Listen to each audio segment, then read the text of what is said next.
Muchas gracias. En nombre del doctor Enrique Graue Víger, rector de nuestra Universidad Nacional Autónoma de México, de la Coordinación de Humanidades y del propio Programa Universitario de Estudios sobre la Ciudad, les damos la bienvenida a esta sesión muy particular, muy especial del seminario, del ciclo, de seminario Salvaguarda y Reconocimiento del Patrimonio Cultural Inmaterial, posibilidades y riesgos para las ciudades. Y para darle la palabra a la maestra Rivero Weber, quien nos explicará un poco más la importancia de este tema, de abordar estos temas en el ciclo de conferencias, y posteriormente yo haré, si me lo permites, Lilia, yo haré la presentación de nuestro invitado de lujo. Claro que sí, muchas gracias. Pues en esta sesión vamos a abordar un tema importantísimo que son los procesos de incorporación de los elementos a la lista de Patrimonio Inmaterial de UNESCO y la inclusión de las comunidades portadoras. Esto es importantísimo. Ya saben que durante todas estas sesiones hemos estado hablando de la importancia de que siempre estén presentes las comunidades. Vimos que a lo mejor en un inicio, en la convención del 72, cuando se empezaban a hacer las inscripciones, se trabajaban con los mejores especialistas, pero las comunidades no eran tomadas en cuenta y no por quererlas hacer a un lado, era una omisión que en ese momento no se trabajaba con las comunidades, y eso fue incorporándose después también en la misma Convención del Patrimonio Material, pero ahora obviamente en la Convención de Patrimonio Inmaterial los logros son muy importantes, ¿no? Entonces, el objetivo de esta sesión sería conocer cómo se realiza la inclusión de las comunidades portadoras en el proceso de registro de alguna práctica o expresión cultural como patrimonio cultural inmaterial. ¿Y qué papel cumplen las comunidades dentro de este proceso? ¿Cuáles son los retos que esto implica? ¿Cómo se han resuelto estos conflictos, que no son pocos y que siempre han dado pie a grandes discusiones? No todos pensamos de la misma forma, pero aquí yo retomo esta frase que hizo la doctora Mezcua en la sesión pasada, que me encantó, y que dijo: una rueda en el aire que gira no va a ningún lado, necesita fricción para caminar. Entonces, bueno, la fricción debe de ser positiva y debemos de trabajar en pos de una mejor solución para todas las comunidades anfitrionas, para una mejor vida en estos procesos, ¿no? Y por último, ¿cuáles son las potencialidades de este proceso? Entonces, pues ahora el doctor Javier Delgado va a hacer la presentación de nuestro invitado del día de hoy. Gracias, Lilia. Pues bueno, ya una vez visto la magnitud, la importancia del tema, déjenme ustedes comentarles que el doctor Francisco Javier López Morales, él es doctor en Estudios Urbanos y Planeación por la Universidad de Ciencias Sociales en Grenoble 2, y desde el 2008 al 2010 fungió como vicepresidente internacional para América del ICOMOS y fue secretario general en su 15ª Asamblea General. En tanto, como experto en diferentes áreas del patrimonio cultural y con una trayectoria reconocida de ya 33 años, ha sido representante de México en las reuniones internacionales del Comité de Patrimonio Mundial desde 1996 y ante la misma Asamblea General, el Comité Intergubernamental y el órgano subsidiario de la Convención para la Salvaguardia del Patrimonio Cultural Inmaterial de la UNESCO, la cual se encargó de la evaluación de los expedientes de nominación a la lista representativa del Patrimonio Cultural Inmaterial de UNESCO en el 2009 y 2010. A nivel federal fue subdirector de Catálogo y Zonas de Monumentos Históricos y miembro del Sistema Nacional de Investigadores. Asimismo fue presidente ejecutivo de la 17ª Asamblea del Comité Nacional Mexicano de ICOMOS y propulsor de la firma del convenio de la Cátedra UNESCO ENCRIM. Entre los reconocimientos que ha obtenido a lo largo de su carrera destacan, primero, el premio La Jota de Oro, Paraíso Interior, de la Diputación de Jaén, que reconoce la trayectoria e iniciativas en el ámbito cultural. En segundo lugar, también recibió el premio Juan Pablos a la edición del libro Arquitectura Vernácula. En tercer lugar, fue condecorado con la medalla Miguel Ángel León Portilla por el trabajo de investigación sobre aspectos centrales de la arquitectura colonial y la cultura náhuatl, que permitió la incorporación como patrimonio mundial de la UNESCO del complejo hidráulico del acueducto del Padre Tembleque. En julio del 2015, una obra de arquitectura verdaderamente impresionante y monumental. Ya él probablemente nos hablará de esto. Y también del trabajo de Fray Bernardino de Sahagún, el Códice Matritense y el Códice Florentino, inscritos ambos en el programa Memoria del Mundo de la UNESCO en octubre del 2015. Otro premio que el doctor López ha recibido es el Premio Campeche 2015, en reconocimiento por su larga trayectoria como defensor y promotor del patrimonio mundial y mexicano. Ha sido condecorado con la medalla 7 de julio en 2017, que renueva la gratitud, el reconocimiento y el estímulo al esfuerzo ejercido en favor del patrimonio mundial protegido en beneficio de toda la humanidad. Y desde el 2001 fue director del Patrimonio Mundial del Instituto Nacional de Antropología e Historia hasta enero del 2018. Y como si fuera poco, Francisco Javier ha sido, en mayo de 1923, fue galardonado doctor honoris causa por las Facultades de Arquitectura y Turismo de la Universidad Autónoma de Morelos. Como ustedes pueden ver, pues tenemos con nosotros a un especialista de muy alto renombre, tiene un background profesional muy alto en un tema tan especial como es el del patrimonio cultural inmaterial, por lo que no me queda más, ya no tomo más tiempo. Doctor López Morales, te dejamos en posición del foro y del micrófono. Adelante. Bueno, muy buenos días tengan todos ustedes. Primero que nada, quisiera expresar mi agradecimiento a la invitación que me hizo la querida colega, amiga y compañera de luchas, a Ana Lilia Rivero Weber, para compartir con ustedes este capítulo tan importante el día de hoy, pero al mismo tiempo tan desconocido de alguna manera, porque es sin duda la Convención para la Salvaguardia del Patrimonio Cultural Inmaterial, uno de los instrumentos de cooperación internacional más importantes que se han adoptado en el seno de la UNESCO, como organismo internacional que se ocupa de la educación, la ciencia y la cultura. Un organismo de Naciones Unidas y que a partir de las convenciones organiza y crea un instrumento importantísimo para que las naciones que lo suscriben y que lo ratifican tienen que cumplirla a cabalidad.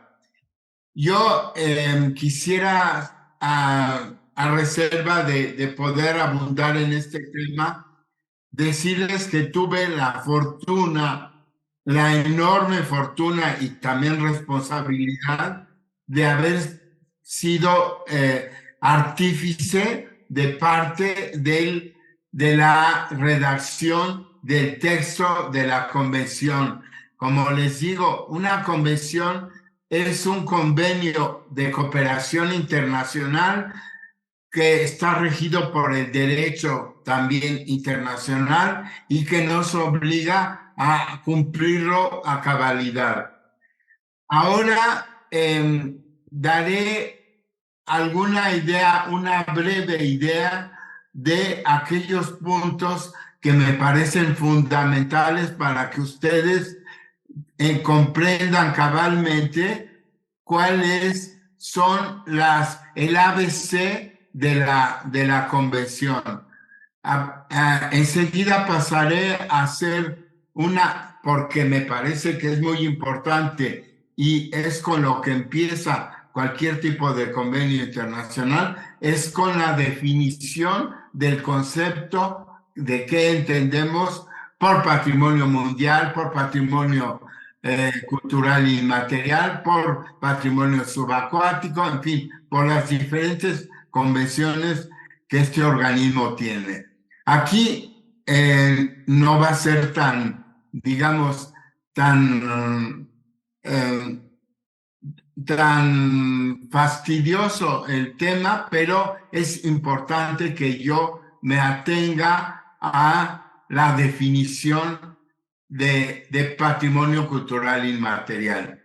Se entiende por este patrimonio cultural inmaterial, fíjense bien, los usos, representaciones, expresiones, conocimientos y técnicas junto con los instrumentos, objetos, artefactos y espacios culturales que les son inherentes, que las comunidades, los grupos y en algunos casos los individuos reconozcan como parte integrante de su patrimonio cultural. Lo leo literalmente porque quiero que tengan presente que estas definiciones tomaron mucho tiempo en ser adoptadas, como los estoy leyendo, porque siempre hubo discusiones entre toda la comunidad internacional para que esa redacción fuera aprobada por todo el conjunto. El patrimonio cultural inmaterial también se transmite, y esto es muy importante, de generación en generación, y es recreado constantemente por las comunidades, grupos, en función de su entorno, su interacción con la naturaleza y su historia, infundiéndolos un sentimiento, y esto es muy importante, por lo cual ha sido enormemente ratificada la convención, porque infunde un sentimiento de identidad y de continuidad, contribuyendo de esa manera a promover, fíjense bien, el respeto de la diversidad cultural que es tan controvertida hoy y la creatividad humana. Se tendrá en cuenta únicamente que el patrimonio cultural inmaterial sea compatible, y esto es, por eso es el último instrumento realmente aprobado en el seno de la UNESCO, que sea compatible con los instrumentos internacionales de derechos humanos existentes y con los imperativos del mutuo respeto entre comunidades, grupos e individuos y de desarrollo sostenible. Como ven, este último párrafo está adecuado totalmente a los tiempos que corren hoy en el mundo entero. Resumiendo, quisiera decirles que el patrimonio cultural inmaterial, su característica fundamental es que es un patrimonio, estamos hablando de un patrimonio vivo. Vivo, es decir, que está siempre manifestándose con una enorme vigencia y con un vigor extraordinario. Se llaman elementos, los elementos centrales de la definición es que se transmite de generación en generación, se recrea constantemente y da a las personas lo que ya habíamos señalado en el párrafo anterior, un sentimiento de identidad y de continuidad. El PCI, como lo conocemos en la jerga corriente, es un patrimonio vivo, cambiante y que tiene una función y un significado para las personas que lo detectan, que lo recrean constantemente y que de acuerdo a la realidad lo viven, lo transmiten y transmiten valores de un grupo que proporciona un sentimiento de continuidad y, por supuesto, de grupo y de identidad colectiva.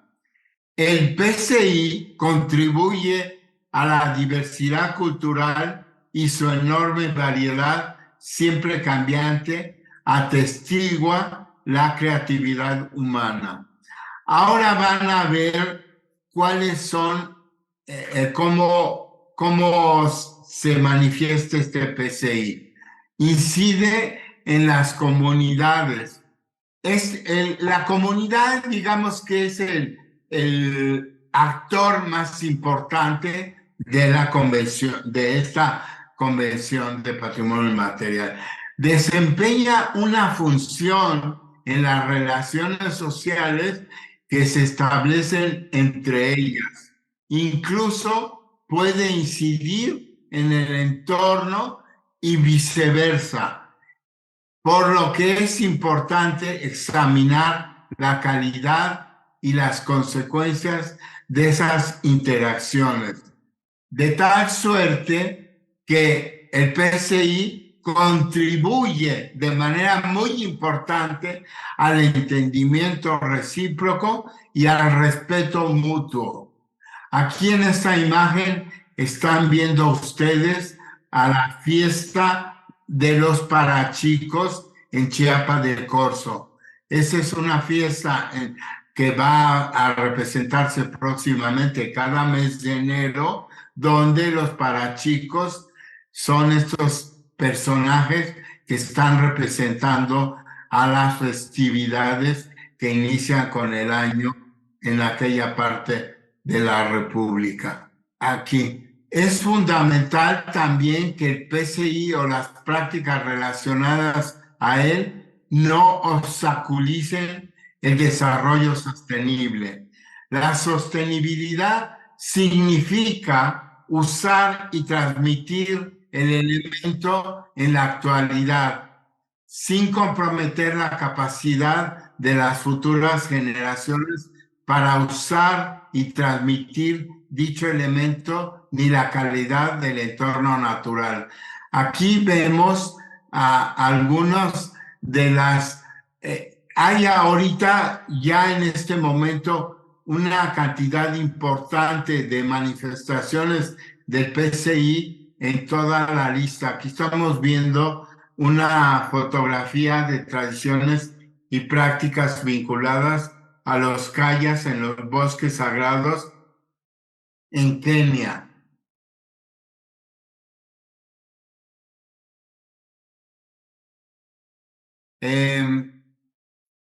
¿Dónde? Ay, ¿cómo? ¿O solo con la flechita hacia abajo en su teclado?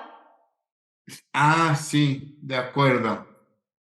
Sí, esto es muy importante, que vean el texto de la convención habla sobre los ámbitos del patrimonio cultural inmaterial. Aquí está, tradiciones. El primer ámbito son las tradiciones y expresiones orales.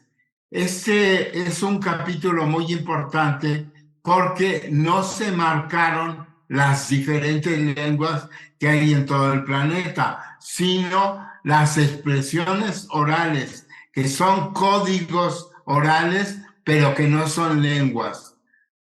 Este ámbito incluye los cuentos, las leyendas, los mitos, los cantos, los poemas épicos, los encantamientos, las plegarias y las canciones.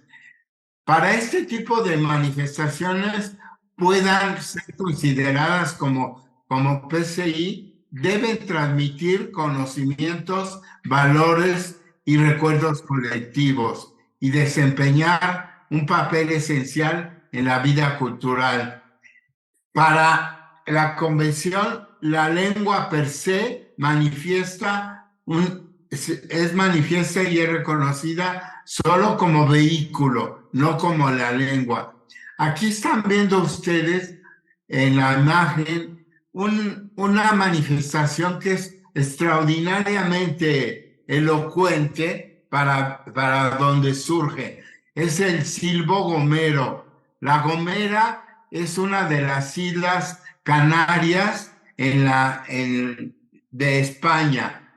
Y esas islas Canarias en el Atlántico, enfrente de Marruecos, se generó porque es tan intrincada la topografía de esa isla que para comunicarse de una comarca a la otra, lo que idearon ellos en el pasado para poder mandar mensajes era a través de unos, como diríamos aquí en México, de unos chiflidos, de un silbo, de silbar el mensaje que querían dar al vecino de la comarca de junto y no tener que estar desplazándose justamente por la dificultad de la topografía.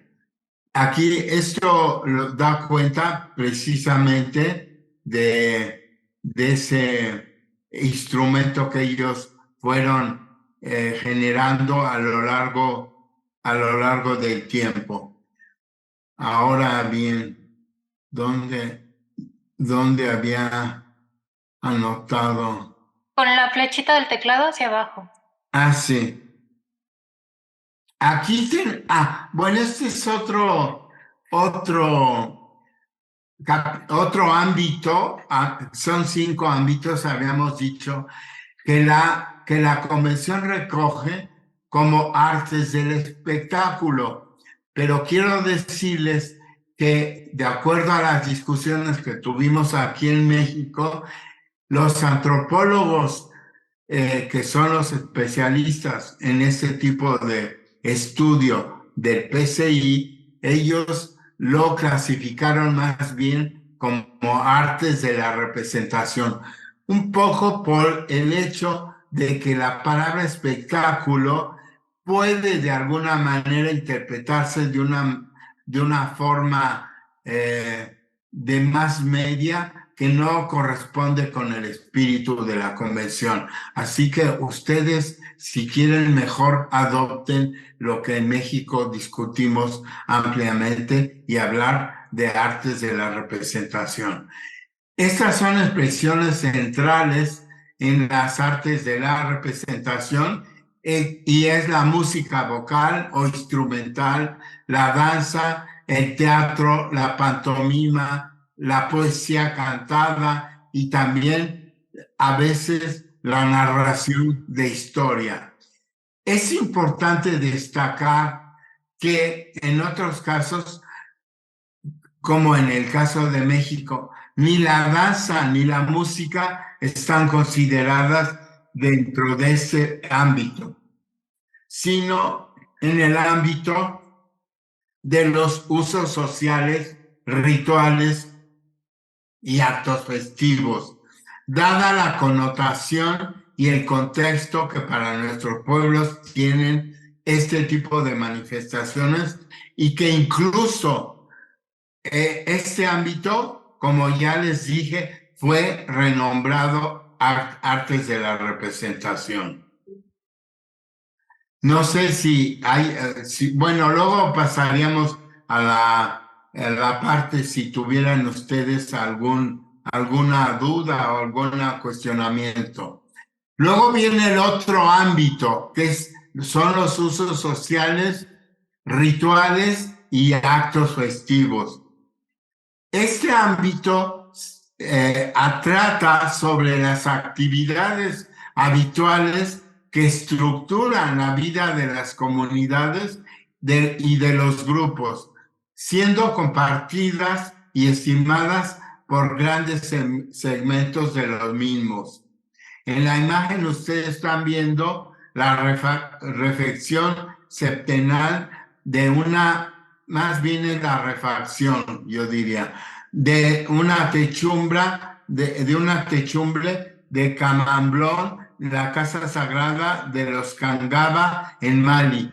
Quiero decirles que esta festividad o este uso social es muy común en los grupos de África negra.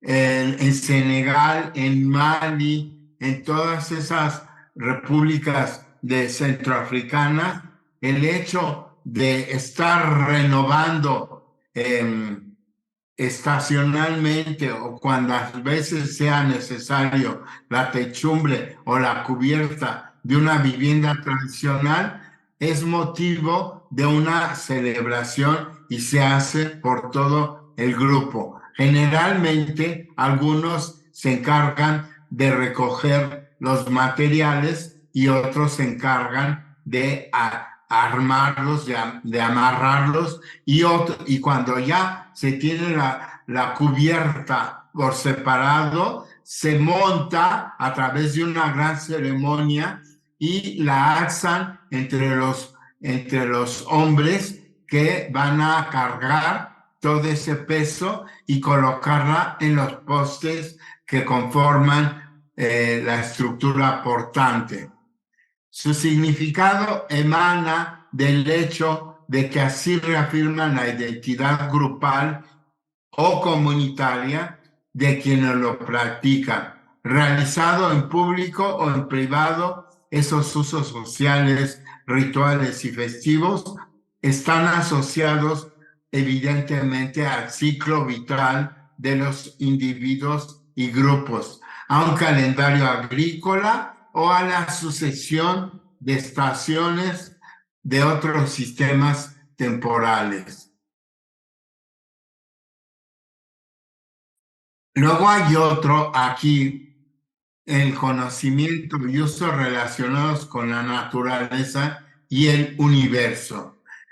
Abarca conocimientos, técnicas, materiales y competencias prácticas, así como representaciones desarrolladas y perpetuadas por las comunidades en la interacción con su entorno natural. Esos sistemas de conocimientos se expresan por medio del lenguaje, las tradiciones orales, el apego a un lugar, los recuerdos, la espiritualidad y la visión del mundo y se traducen en un extenso complejo de valores, creencias, ceremonias, prácticas de curación, usos o instituciones sociales y organización social.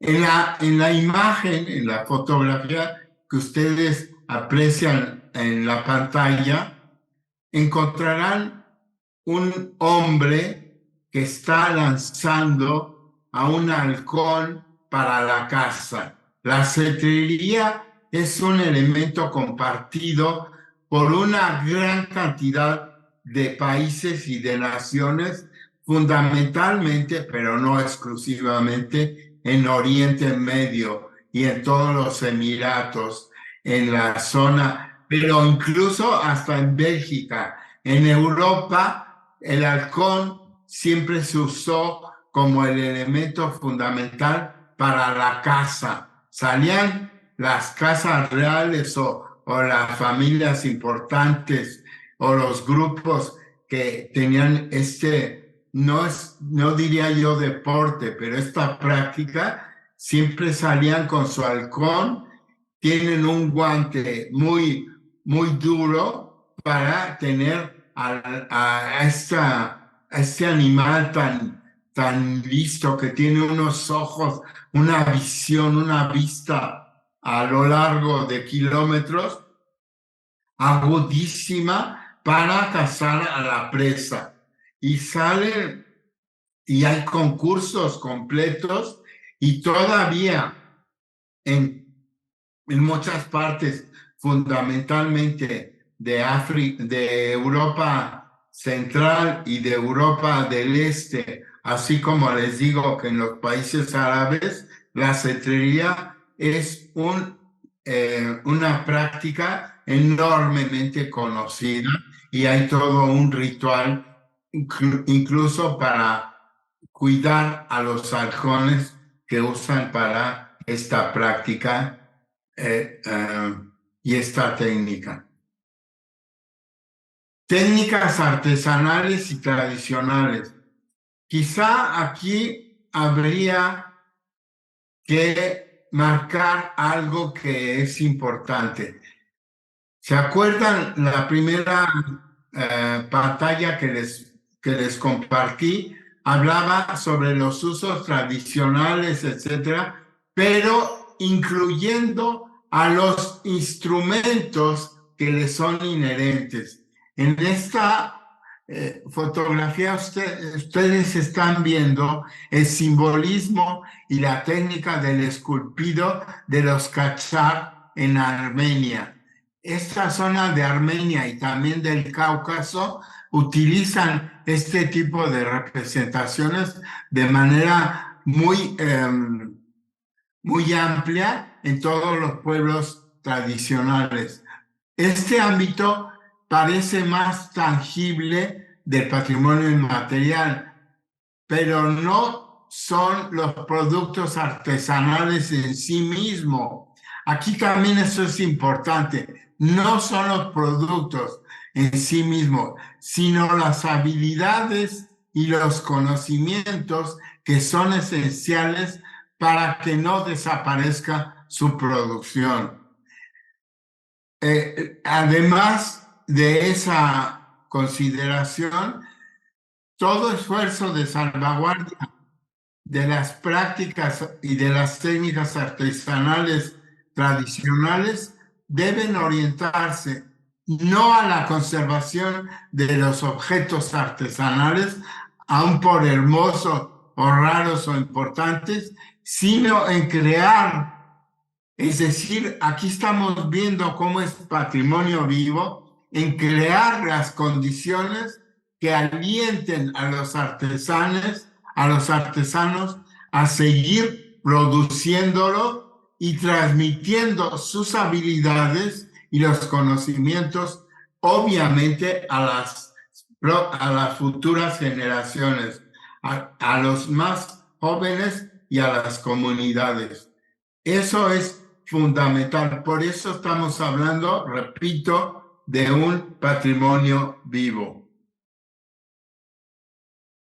Aquí estamos viendo, bueno, esto es una cosa increíble, porque la verdad, aquí estas dos fotografías son muy elocuentes en términos de que el arte tradicional del tejido de las alfombras en Azerbaiyán, de la República, en la alfombra azerí, así se llama a los habitantes de Azerbaiyán, también en el Cáucaso, son técnicas al aire, al abierto, y esta artesanía se expresa en la indumentaria, las joyas, los trajes y accesorios necesarios para las celebraciones, los objetos rituales, instrumentos musicales, incluso juguetes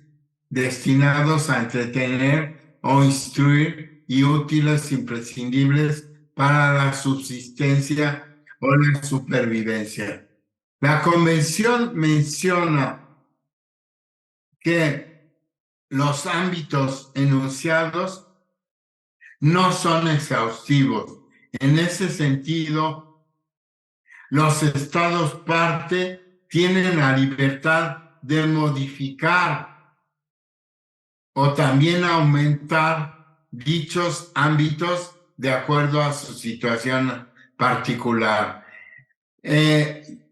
Voy a referirme, por ejemplo, nuevamente a la República de Azerbaiyán, que es una república ubicada en el Cáucaso, al sur de lo que era la Federación Rusa, lo que hoy es la Federación Rusa, y al norte de Irán. Son poblaciones que mantienen vivo una cantidad de patrimonios inmateriales, como esta parte que están viendo aquí de las alfombras, pero métanse les aconsejo, les sugiero que se metan en YouTube a la página, a buscar el elemento del canto tradicional de Mugham, así tal como suena, M-U-G-H-A-M,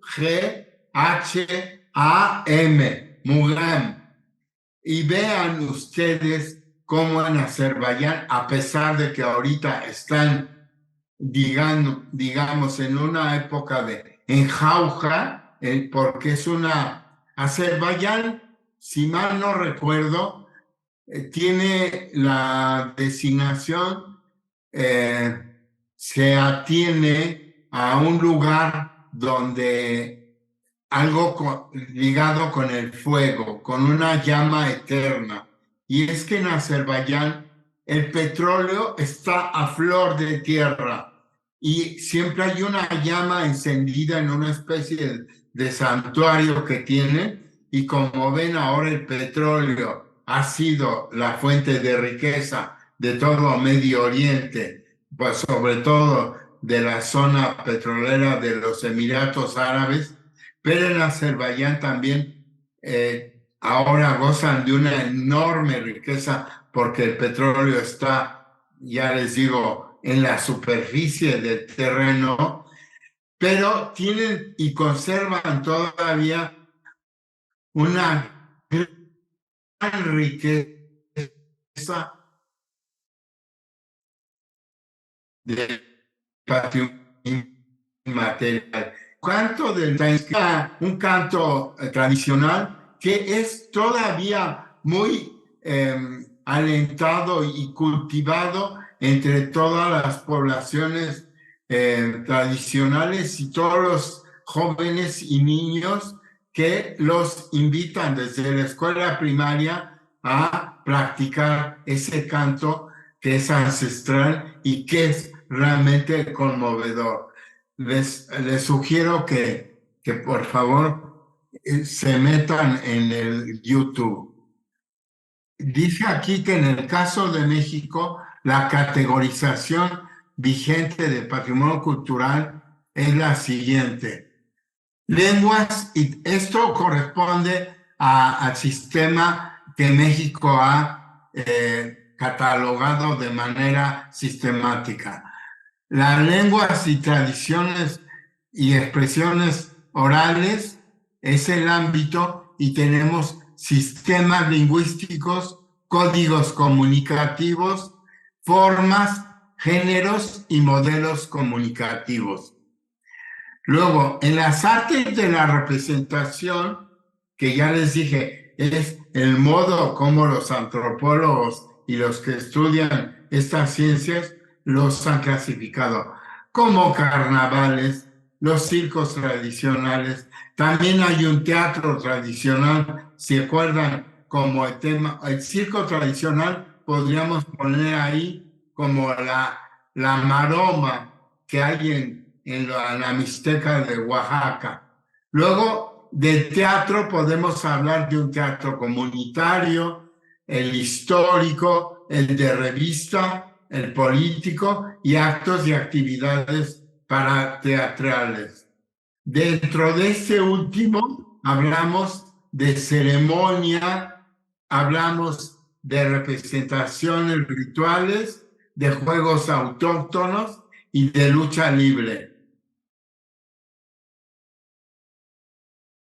En las prácticas sociales y rituales o actos festivos, tenemos sistemas de justicia de derecho consuetudinario.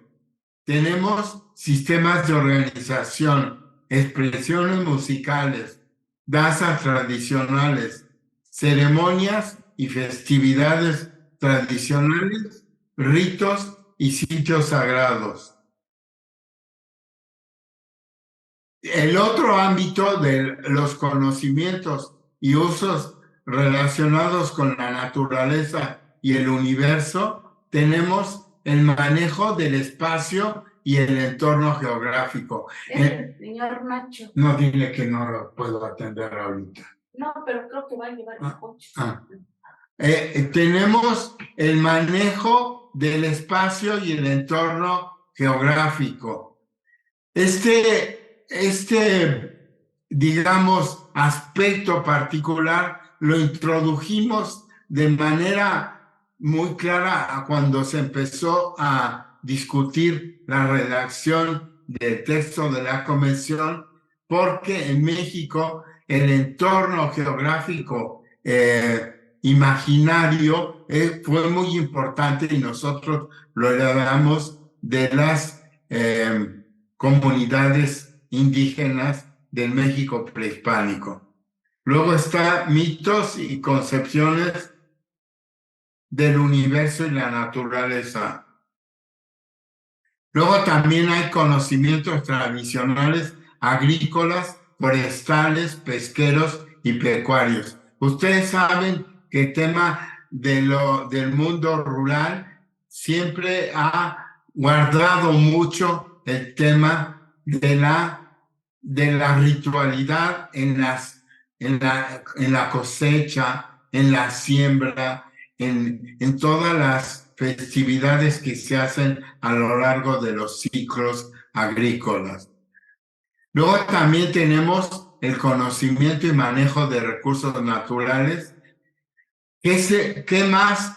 Yo estoy seguro que todos los que nos están escuchando conocemos del conocimiento tradicional de la medicina y de la herbolaria tradicional. ¿Quién no conoce algún médico que te recomienda tal o cual hierba para curarte o para sanarte o para recurrir a estos conocimientos que son ancestrales y que cuando se aplican verdaderamente muchas veces son realmente efectivos, y si no tienen una labor de sanación, aunque sea de tipo mental, pero que contribuye realmente al objetivo que pretende la medicina tradicional.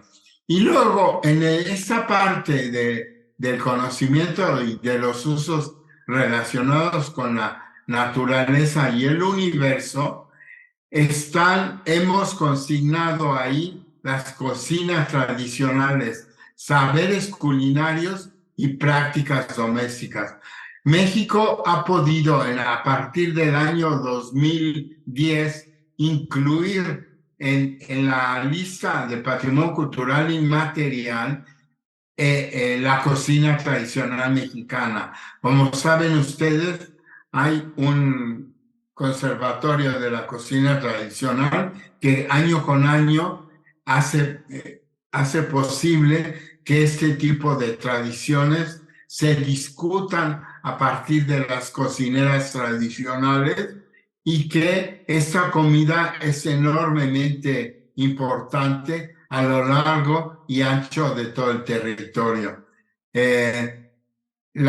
Digamos que ese órgano del conservatorio ha permitido que, a partir de los informes periódicos que México tiene absolutamente la obligación que rendir al Comité de Patrimonio Mundial, esto se cumple cabalmente.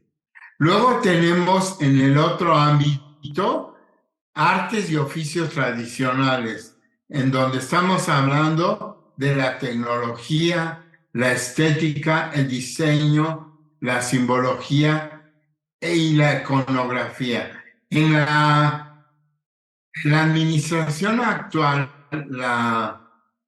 digamos que la Secretaría de Cultura ha hecho un enorme hincapié en que el tema del diseño y simbología sea salvaguardado totalmente, con un enorme énfasis y con un gran celo, para que muchos de los modelos de los textiles tradicionales no sean plagiados tal cual, de manera sin respetar lo que son los derechos colectivos de las comunidades. Y ahí también se está en la parte de la tecnología, se está obviamente hablando del manejo y obtención de las materias primas. Como ustedes saben, por ejemplo, el tejido del algodón, el tejido del yute, de todo, de la paja para tejer los sombreros y de los utensilios y las herramientas, así como los procesos de elaboración del teñido de las telas y todo, se tiene que tener en cuenta para su salvaguardia. Y no hablo sobre protección porque justamente la palabra salvaguardia implica un concepto de una práctica permanente y de una práctica viva. Luego tenemos dentro de este ámbito también los usos, destinos y significación social. Y por último, la creatividad y la destreza. Como ejercicio sería importante que ustedes pudieran aplicar la definición y los conceptos que estructuran al PCI como algunas de las expresiones culturales e identificadas como patrimonio cultural inmaterial. Nosotros hemos tenido la fortuna de estar discutiendo desde la aprobación y la ratificación de la Convención desde el año 2006, durante largos 15 años, tuvimos oportunidad de visitar algunos de los países de América del Sur, Brasil, Argentina, Paraguay, Uruguay, donde hay expresiones donde nos han pedido que los apoyemos. Incluso en Venezuela, en Perú, por supuesto. Perú tiene un centro de categoría 2 que se ocupa nada más del patrimonio cultural inmaterial. Ese centro de categoría 2 es regional para América del Sur y fue auspiciado por la UNESCO para que ahí se traten los temas inherentes a este patrimonio. Bueno, con esto doy por concluida un poco esta plática como una introducción y el ABC de lo que son los elementos y el concepto y la definición del PCI. Me parece que este tema da para todo, no solamente para una plática, para una charla como esta, sino para todo un curso sobre el PCI.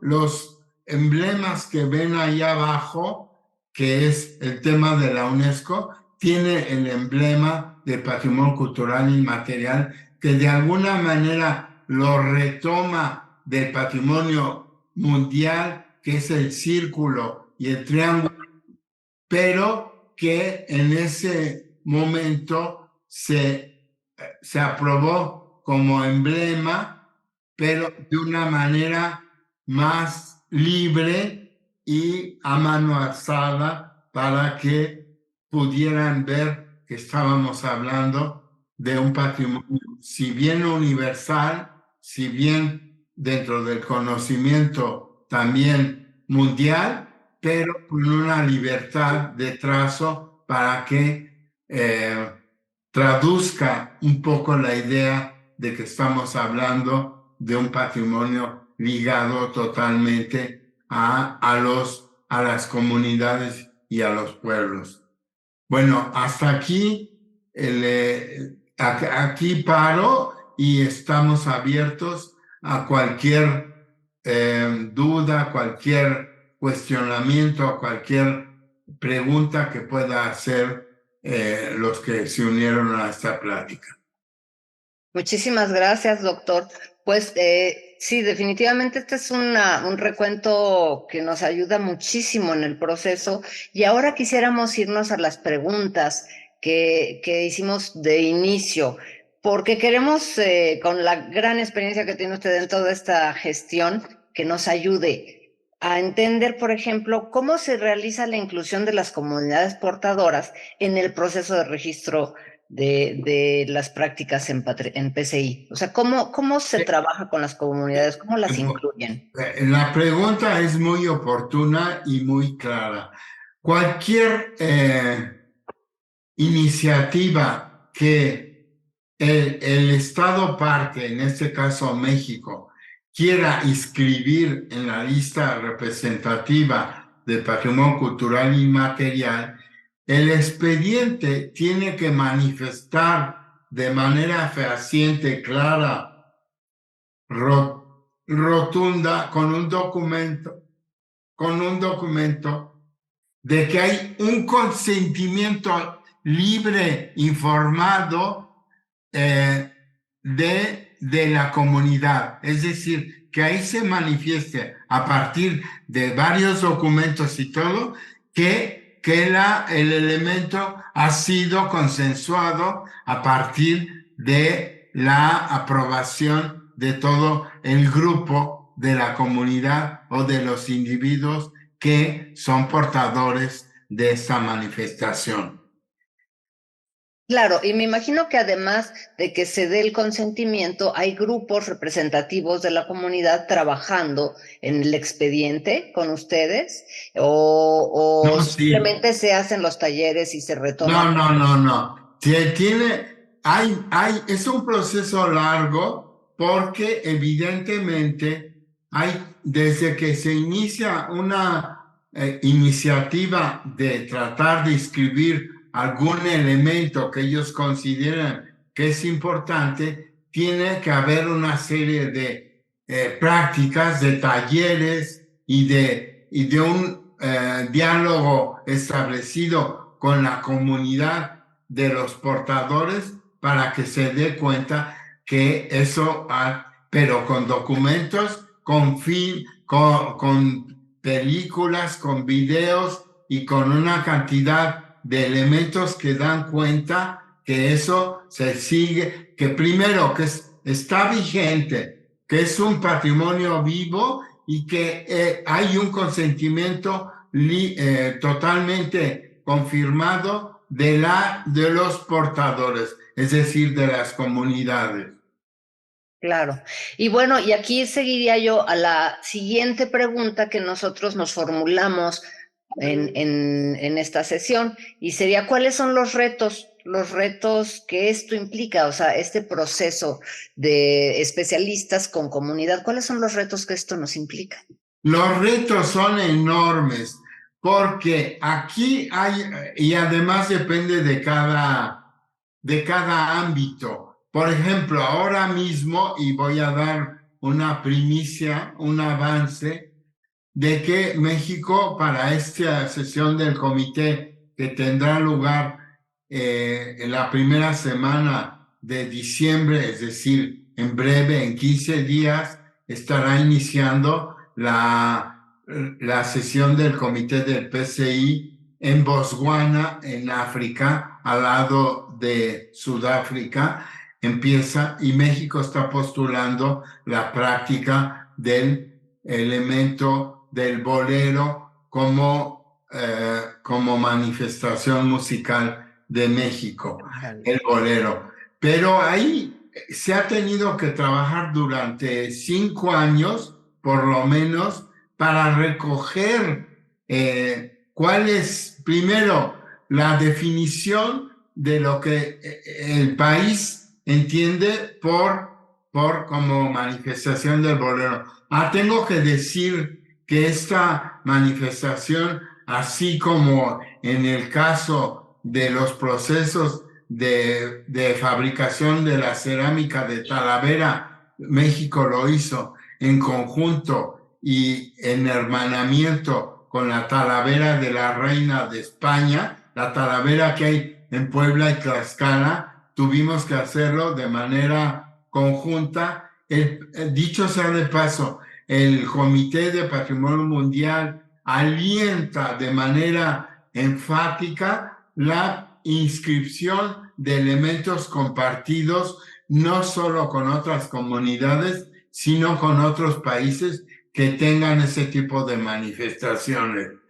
En el caso de la cetrería inscrita hace como 8 años, esa práctica de la cetrería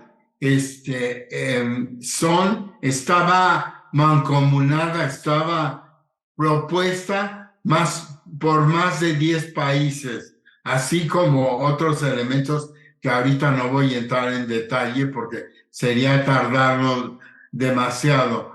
Pero en América del Sur puedo decir que el tango, la manifestación del tango, fue inscrita en comunidad de Argentina y Uruguay, fundamentalmente de las comunidades del Río de la Plata, que son Buenos Aires y Montevideo, pero que también fueron inscritas por ambos países.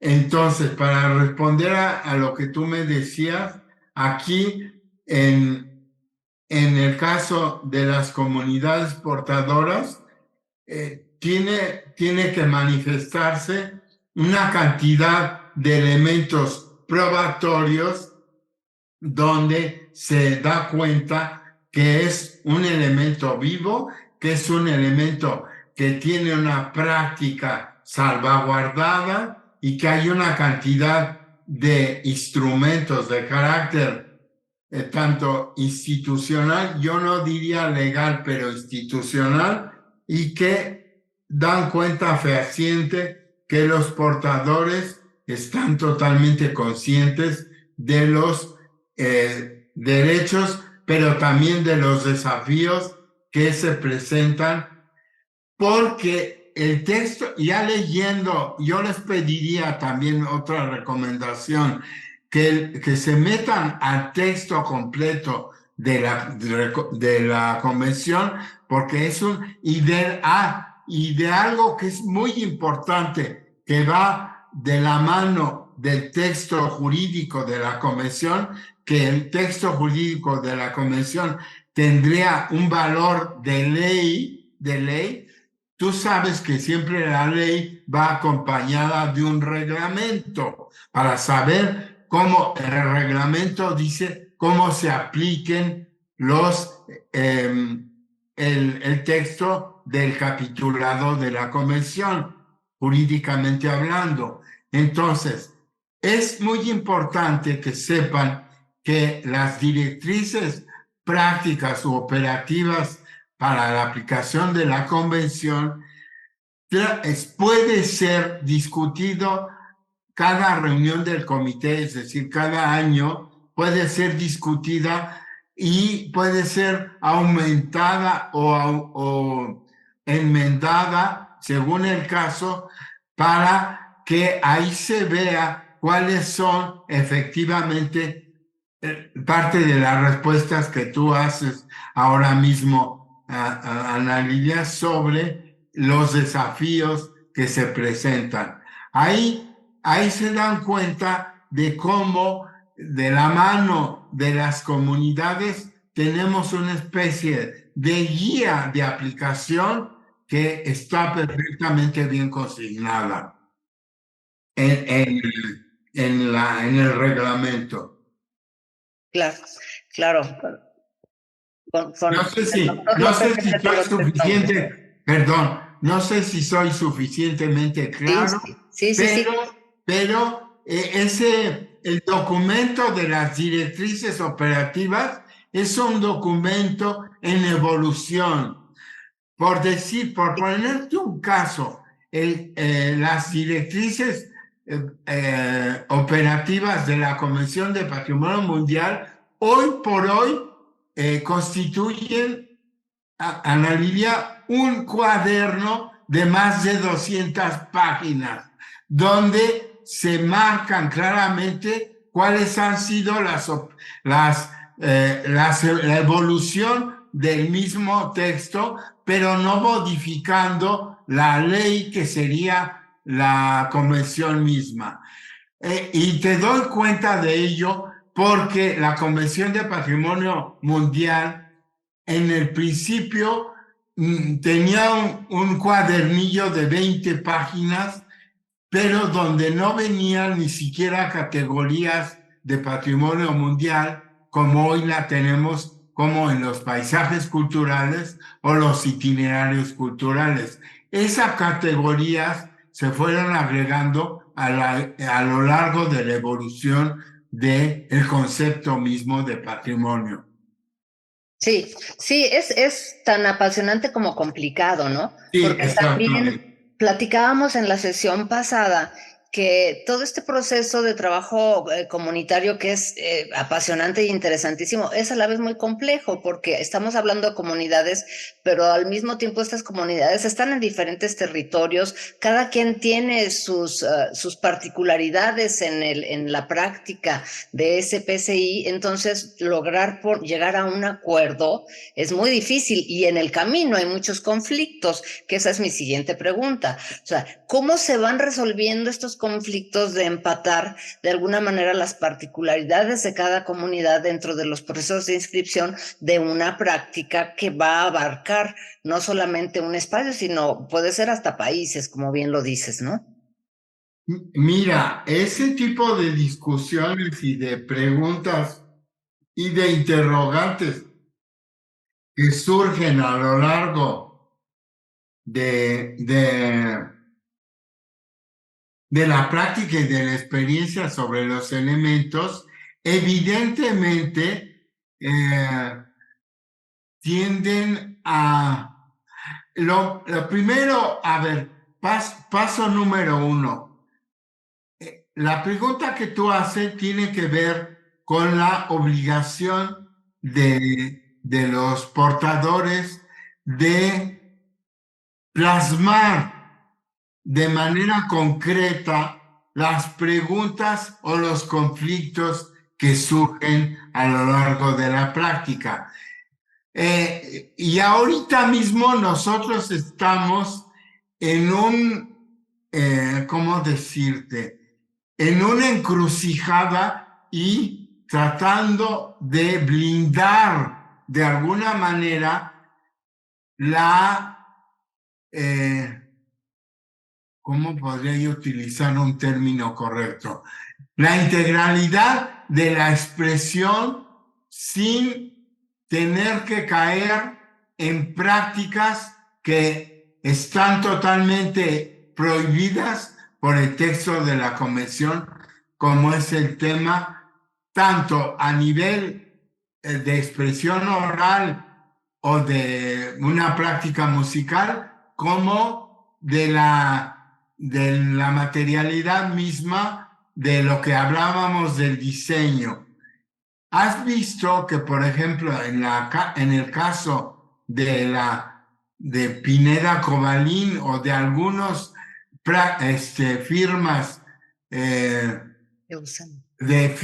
de diseño que han querido copiar los temas del diseño tradicional de blusas o de moda que están perfectamente bien identificadas, se ha tratado de prohibir que ese tipo de prácticas se hagan sin ninguna sanción. Ahora mismo estamos nosotros con el tema de tratar de blindar el asunto del bolero para que las prácticas de la reproducción de discos o con un afán de lucro, casas musicales, tiendan a ser de una manera indiscriminada una explotación comercial que la Convención inhibe y prohíbe de manera muy clara. Mira, digamos que hay una línea muy fina, pero donde todos aquellos que se dedican al estudio del PCI tenemos que estar muy atentos para que no haya un verdadero fenómeno de plagio como hoy se tiene consignado por el derecho, por los derechos de cada país. Hasta ahí diría yo, porque en realidad es un tema bien complicado donde los abogados luchan contra con todos los temas del derecho de autor, y tenemos que ser claros en hasta dónde llega el derecho comunitario y el derecho de autor. Claro. Y si me permite, doctor, voy a dar paso a las preguntas de la audiencia. Sí. Para que nos pueda ir apoyando. Libertad Escalante Covarrubias le dice, me llama la atención este último párrafo de la definición de patrimonio inmaterial. ¿Qué sería lo no compatible? Sí, lo no compatible es cuando justamente hay una contradicción con el derecho internacional de respeto a las comunidades y que ahora está consagrado por la Constitución a nivel nacional. Ese es el derecho que no es compatible, cuando están irrumpiendo en contra de lo consagrado en la Constitución. Ok, muchas gracias. Después, Franco Fernández dice que si habría manera de que nos pudieras compartir la presentación en el Classroom. Claro que sí, ustedes compártanlo, yo no tengo ningún problema. Y no solo, sino que quisiera, si es posible, a través de esta conversación, de esta clase, de esta presentación que hemos hecho, que ustedes recogieran alguna lista de gente o de alumnos que quisieran tener una respuesta más personalizada y que pudiéramos compartir sobre todo fuentes bibliográficas. Muchísimas gracias. Loarri Gabriel dice, muchas gracias por su presentación y por compartirnos su experiencia, doctor López. Una pregunta, ¿cuál es la diferencia entre los conocimientos tradicionales agrícolas y los conocimientos y manejos de recursos naturales? Y en México, ¿qué tanto ha sido posible esa integración de comunidades portadoras? Pues, a ver,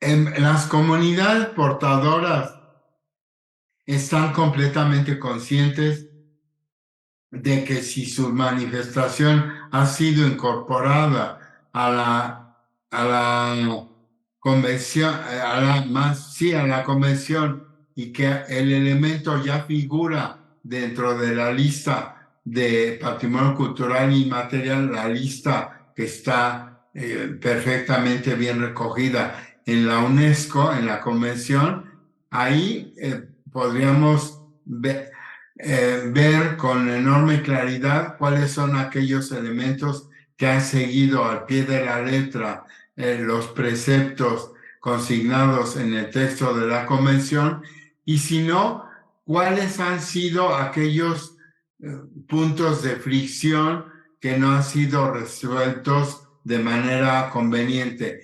Yo podría, por ejemplo, aunque espero ser muy cauteloso, que se pudieran ustedes meter al portal de la convención, del INAH, que se metan a la página del INAH y luego se metan a la Dirección de Patrimonio Mundial y a la Dirección de Culturas Populares, y que vean cuáles son aquellos elementos que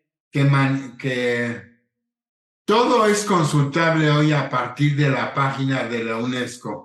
Si tienen un mayor interés, pueden incluso pasar a los temas de cada expediente de manera singular y particular, y luego aquellos que dan cuenta a partir de los informes periódicos cuáles son aquellos elementos que guardan claridad, y si no, aquellos donde surgen también dudas, porque ahora mismo hay una enorme hay un grupo enorme de especialistas que pueden satisfacer parte de las preguntas que ustedes formulan. A mí, en este momento no me sería ni cómodo ni tampoco lícito empezar a dar cuenta de aquellos elementos que se han causado polémica, porque de alguna manera puede haber un reclamo de parte hacia mi persona, de parte de esas comunidades. Entiendan que son cuestiones muchas veces que mejor se remitan a los documentos oficiales que figuran en toda la información de esta gran convención. Claro. En ese sentido también Irina pregunta, recientemente vi que cómo está registrada la charrería y que lo propuso una asociación. Mi pregunta es, ¿qué pasa con el resto de las asociaciones de charros o el resto de la población? La charrería.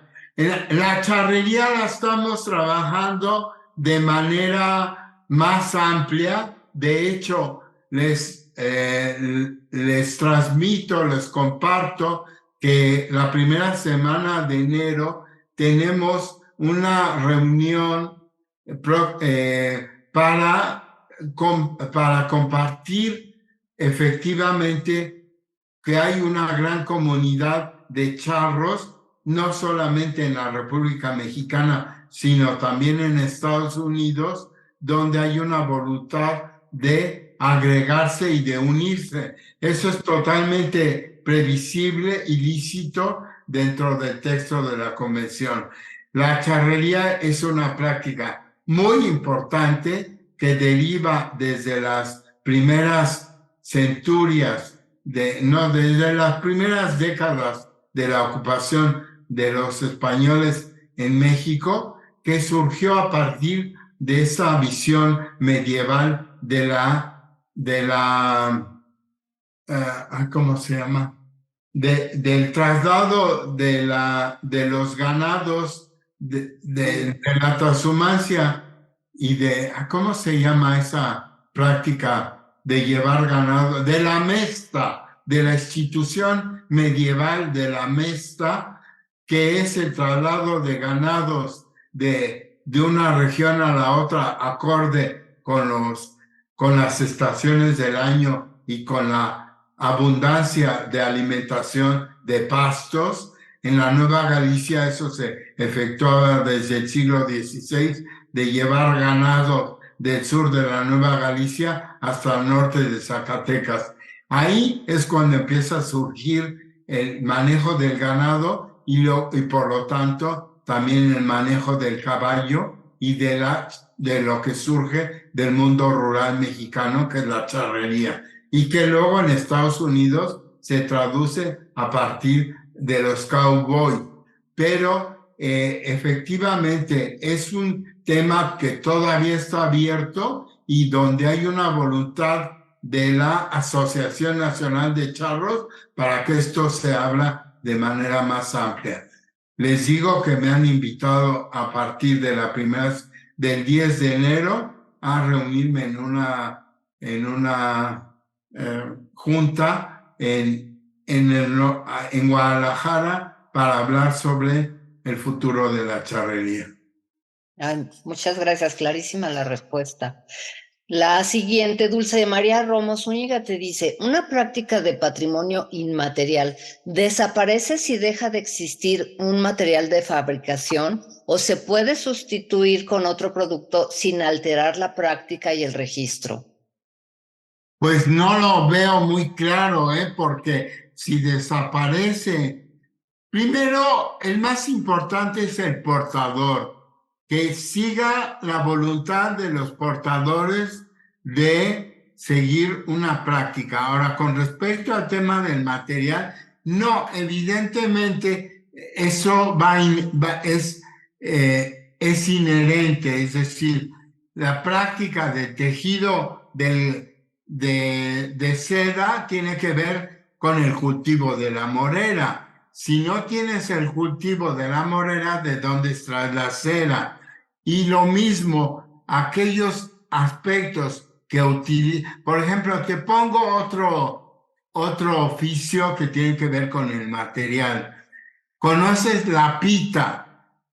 Los famosos cinturones de pita o las sillas de montar de la charrería que están tejidas con pita. Si no tienes el maguey, ¿cómo vas a sustituir la pita con un hilo común? No puede. Yo creo que hay cosas que se pueden y se tienen que leer en su conjunto. Son una parte de la integralidad del patrimonio cultural inmaterial.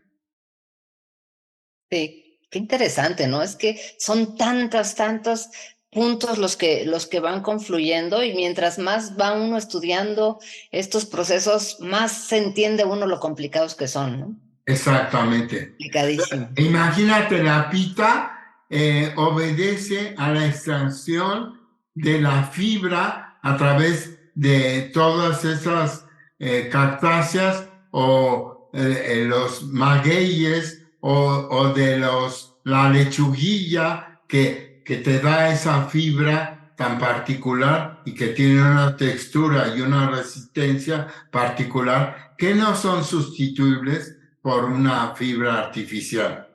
Completamente. La siguiente pregunta sería, en los expedientes multinacionales, ¿cómo se coordina el trabajo? ¿Desde las naciones o en la UNESCO? No, se coordina entre el grupo de naciones que eligen quién va a postular el elemento, porque evidentemente hay una cifra, un numerus clausus, como se diría de manera culta, un número cerrado. Es decir, un Estado parte tiene la oportunidad o el derecho de presentar uno o dos elementos dependiendo del número que ya tiene reconocidos en la lista. Normalmente es un país el que la presenta y los demás continúan, pero los demás países no aumentan el número que pueda inferir o que pueda prohibir que su lista ya está cerrada. No, pero respondiendo de manera más clara, es un país representante y que cobija al resto de los países. Por ejemplo, aunque cuando sean dos, ese tipo de reglas puede cambiar, pero si es un número no ilimitado, pero un número muy grande de la manifestación, creo que el que hace la postulación es el país que representa al resto de la comunidad. Les pongo un ejemplo también de Medio Oriente. El Nowruz, tal cual suena así, N-O-U-R-U-Z,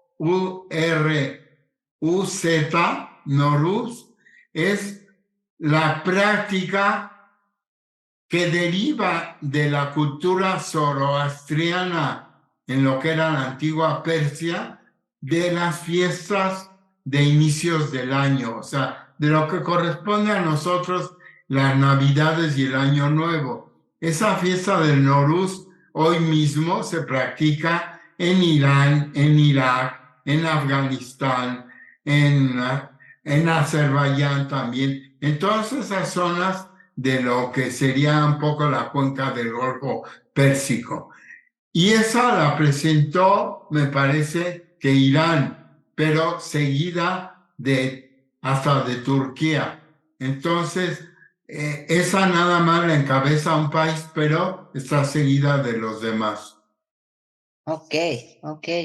Bueno, interesantísimo. Es que Sí. aparte lo interesante es todo ese proceso vivido por usted, doctor, o sea, porque es Sí. algo que ninguno de los demás tenemos ningún acercamiento. Entonces es interesantísimo escuchar todas estas experiencias de usted como gestor en ese proceso. Sí, realmente nosotros tuvimos una fortuna de haber iniciado la convención ya en su práctica, de la entrada en vigor desde el año 2006 y yo estuve presente hasta el 2010.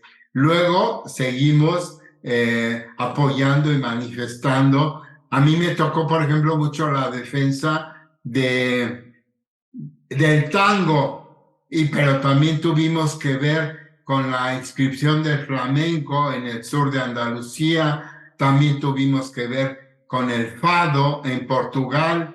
Luego me invitaron a monitorear la práctica del tereré y me van a decir qué es eso. El tereré nada menos que es la práctica tradicional de las tribus guaraníes en Paraguay y que luego dan nacimiento a otra práctica, pero es la misma, digo, con un carácter menos ritual y menos sagrado, como es el mate, que se toma, la bebida del mate, que se toma en Argentina y en Uruguay, donde te pasan la misma, ¿cómo se llama? Donde meten el mate, bueno, la matera se llama, donde meten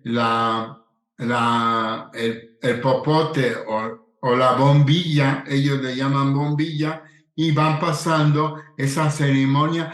Pero curiosamente el mate, ahora incluso en las oficinas de cualquier gobierno o de cualquier despacho particular, están bebiendo mate durante el día y la bombilla y el mate se pasa de una boca a la otra. Eso sigue vigente hoy en Uruguay, pero en Paraguay el origen lo pudieron inscribir a partir de incluso cómo hace la mezcla de la hierba mate con otras hierbas, y vas a los mercados tradicionales con los hierberos y ahí te venden toda la parafernalia y el equipo de la ceremonia del tereré. Ahí les estoy hablando para que vean lo amplio, lo rico y lo complejo que es ese tipo de ritos tradicionales.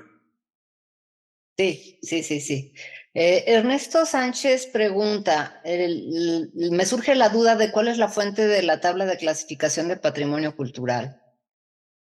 No es una tabla, en realidad es el producto de una discusión de 4 años entre los diferentes países que están en la UNESCO, que se quisieron en un principio incorporar, y que entre antropólogos y yo como arquitecto, otros como musicólogos o lingüistas, nos reunimos para ver cuál era el elemento que fuera más comprensible, más legible para el resto de la comunidad internacional y poder clasificar de manera coherente, siguiendo fundamentalmente estudios de antropología y de las culturas tradicionales, para ver cómo podían reunirse en 5 ámbitos perfectamente bien reconocidos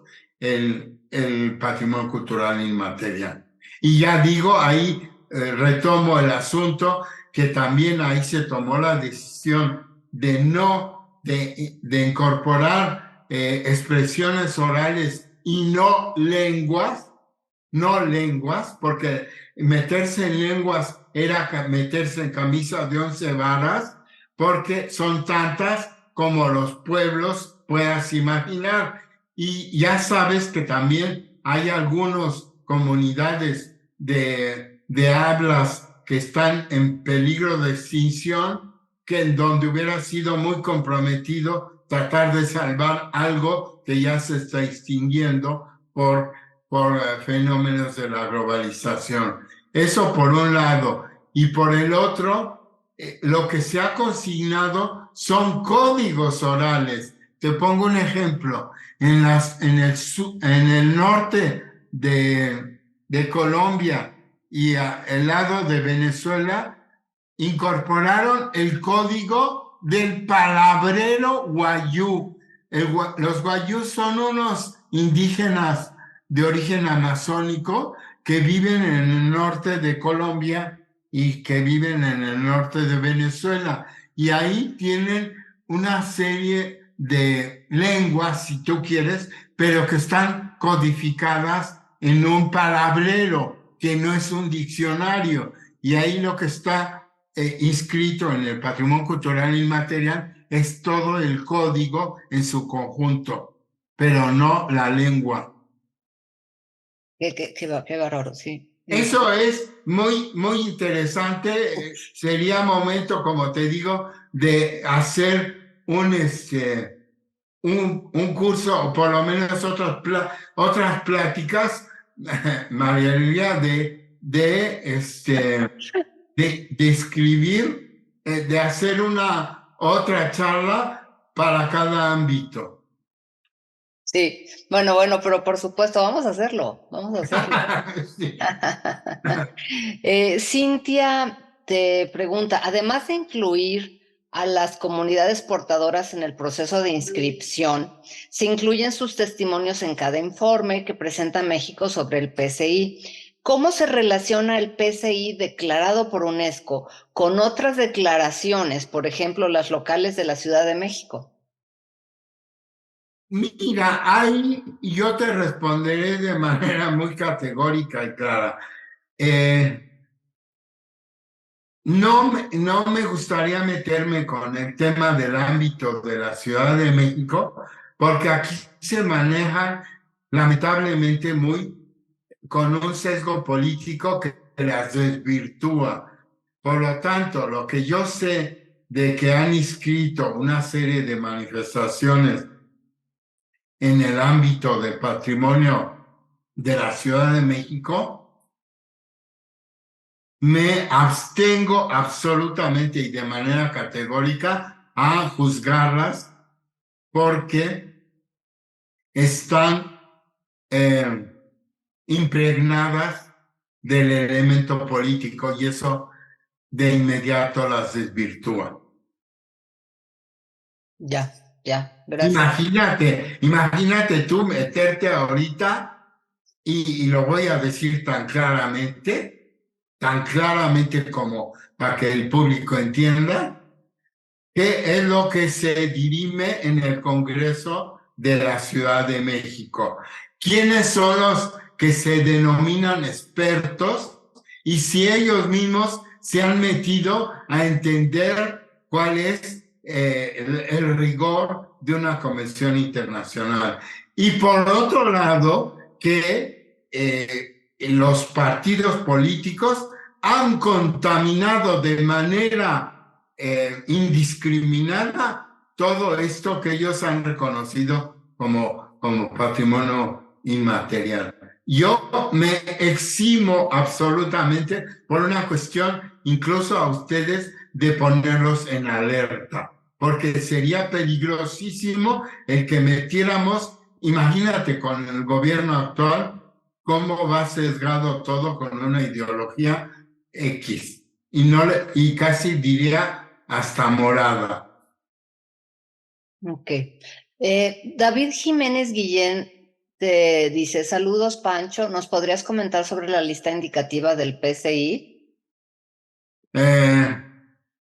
Ahora no la tengo a mano y tendría yo que meterme. Mira, es que lo que pasa es que me están preguntando cosas que ya deberíamos de haber trabajado, pero yo como me jubilé hace 5 años, yo no seguí trabajando este tema a nivel detalle, pero sí te digo que de la lista indicativa de patrimonio mundial, sí hay una lista que yo publiqué 3 veces en un libro, y de esos elementos ya han sido escritos más de 15 desde que yo empecé a publicar, justamente a hacerla pública, la lista indicativa con todo lo que señala la convención, de que la lista indicativa tiene que tener como 5 elementos fundamentales.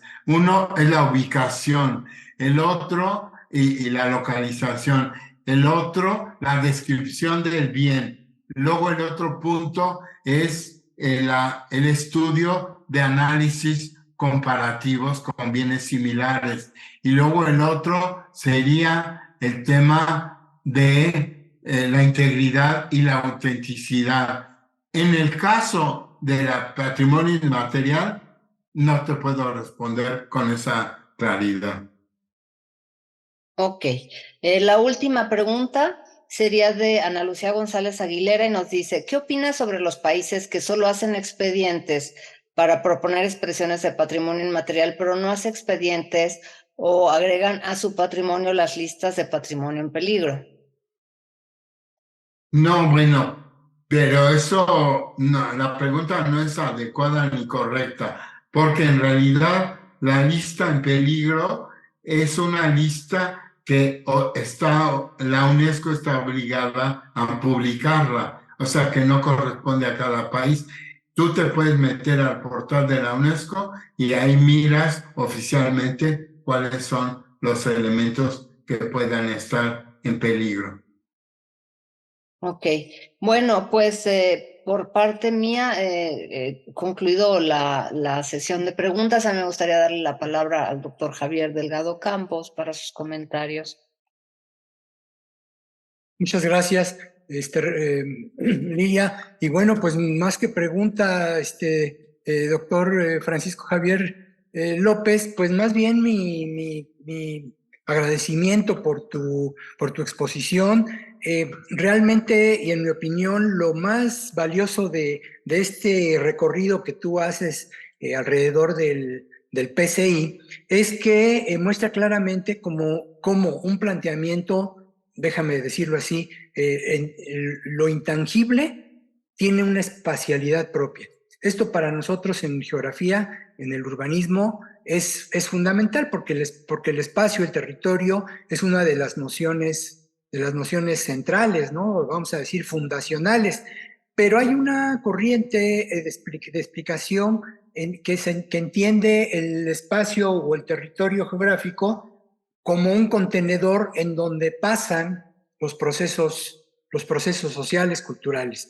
Y otra perspectiva ya más, afortunadamente más aceptada, es que en vez de esa vamos a decirle, dualidad, es que lo subjetivo, lo cultural, se enlaza, se construye simultáneamente con ese espacio. El espacio no es solamente un observador pasivo, sino que forma parte de esa construcción cultural. Yo, en lo particular, te lo agradezco. A lo mejor estoy siendo injusto con todos las aristas de tu ponencia, pero creo que para efectos del seminario, en donde hemos insistido mucho en esta parte de la territorialidad, de lo intangible, nos viene muy atinado. Pues muchas gracias, doctor, por tu... Oye, te agradezco mucho el comentario, porque debo decirte que justamente por la misma inquietud, por la misma necesidad de introducir ese concepto, ese aspecto que tú has señalado, no solamente lo comparto, sino que fue uno de los aspectos en los que yo presumo que yo alimenté en el texto de la convención fue el tema del territorio simbólico, es decir, de la espacialidad y de la dimensión que siempre un arquitecto tiene en la cabeza y que muchas veces los mismos antropólogos u otros especialistas no lo toman en consideración. Para mí era fundamental que se introdujera ese aspecto de la geografía simbólica, sin lo cual la convención hubiera quedado trunca o coja. Yo me congratulo que tú lo hayas pensado de esa manera, porque fue un poco la aportación que nosotros hicimos al texto de la convención. Bueno, pues muchas gracias. No sé, Lilia, si hay que agregar algo más, además de una vez más felicitar y agradecer a Francisco López Morales su visita, y creo que le tomamos la palabra, no sé tú cómo veas la palabra de que nos veamos próximamente en otra ocasión para seguir platicando de este tema pues que es apasionante, ¿no? Porque Es apasionante, sin duda es apasionante. Y no solo para nosotros, es complementario. Para aquellos que estudiamos arquitectura, es complementario absolutamente el tema de esa noción de inmaterialidad. Pues bueno, agradecer, como bien lo has dicho tú también, la aportación de nuestro queridísimo doctor Francisco Morales López, que aparte déjenme decirles que él es egresado de la Facultad de Arquitectura de la UNAM y que fue de la primera generación de autogobierno. Creo que bueno, regresaste aquí a tu casa, a la UNAM, Bueno, a dar esta clase. Y bueno, agradezco muchísimo la participación de todos. Creo que lo que ha hecho que este seminario La Ciudad y sus Patrimonios tenga el éxito que ha tenido es que son clases muy participativas, que tenemos una gran afluencia de alumnos, pero sobre todo su participación es importantísima porque su retroalimentación y sus preguntas es lo que permite que nosotros vayamos avanzando. Les recuerdo que en la sesión 3, el próximo martes, va a estar a cargo de la doctora Mercedes González Braco. Ella es de la Universidad Nacional de San Martín, Argentina, y nos va a hablar del patrimonio cultural inmaterial de las ciudades, el turismo experiencial y la comercialización abusiva. O sea que, como ven, cada vez vamos profundizando más y vamos metiéndonos en terrenos muy complicados. Ya hemos visto que todo este tema de patrimonio cultural inmaterial y patrimonio cultural material, que son, como lo dijimos desde el primer ciclo, un binomio indisoluble, cada vez van teniendo situaciones que, así como son complicadas, pueden ser estos retos, puntos de potencialización, podemos ir hacia allá. O sea, finalmente el conflicto puede tener un resultado interesante, un resultado positivo, como bien lo vimos en Barcelona, cómo se empezó a regular el tema del Airbnb. Entonces, bueno, yo insisto en que este seminario tiene como objetivo dar armas a todos nuestros colegas que son gestores culturales, que están involucrados en estos procesos, que escuchen las buenas prácticas, que sepamos cómo se han ido resolviendo los conflictos, y bueno, en ese camino vamos. Así que pues yo les deseo que tengan un muy buen martes. Agradezco nuevamente, como siempre, su presencia. Agradezco al doctor Javier Delgado Campos la confianza que deposita en mí para llevar a cabo este seminario, y pues a nuestros invitados de cada sesión agradezco su tiempo y su experiencia y conocimiento que nos van aportando día con día. Muchas gracias a todos y les deseo un muy buen cierre de jornada laboral. hasta pronto, adiós. Hasta pronto a todos.